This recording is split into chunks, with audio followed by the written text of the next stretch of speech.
সেই কাজ করছে। এবার ওর বসকে আমরা ধরবো। তাড়াতাড়ি চলো, কেউ একজন তো অবশ্যই আছে যে ওকে দিয়ে চুরি করাচ্ছে। চলো।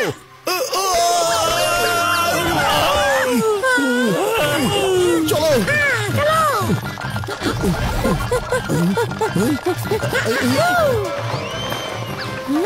বেশ বেশ, আজকের মতো চুরি করা শেষ।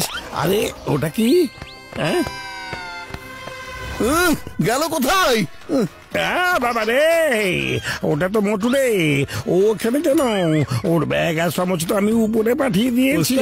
সমুচা তো উপরে নিয়ে আসিনি, আপনি নিজেই তো সমুচা খাচ্ছেন।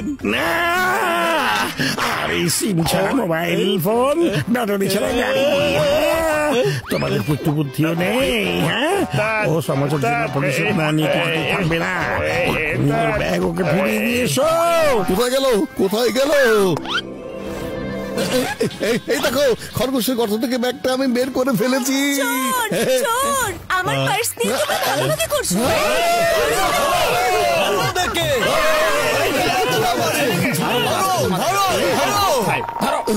খরগোশটা একটা গর্ত দিয়ে একই গাছের নিচে বারবার যাচ্ছে আর আসছে। ওই গাছের নিচে কি আছে দেখতে হবে। বন্ধু ডক্টর ঝটকা, তুমি একবার দেখো তো ওখানে সব ঠিক আছে কিনা। দেখছি। আরে বন্ধু, আমার ভাই, এখানে তো একটা দরজা বানানো হইয়াছে, আমি এক্ষুনি খুলিয়া দিচ্ছি। এই না, বেশ চলো এবার আমরা নিচে যাই। ওস্তাদ,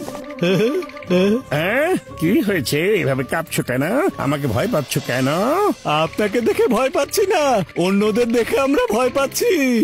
কারা সেই বোকারা? একটু দেখি তো। তোমরা ভেতরে এলে কিভাবে? তোমরা সবাই কেন এখানে এসেছো? 1 নাম্বার 2 নাম্বার, তোমরা এদের ব্যাগ আর সমস্যাটা ফিরিয়ে দিয়ে আসছিল না? আমাদের খিদা লেগেছিল তাই খেয়ে ফেলেছি। আরে ঘিলু ছাড়া শত্রু আমার, এখন তো এরা আমাকে কিছুতেই ছাড়বে না। তুমি আমার সমস্যা খেয়ে ফেলেছো?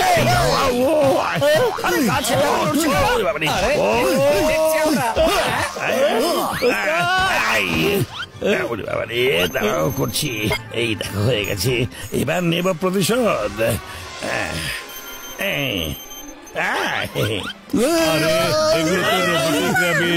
পালাও।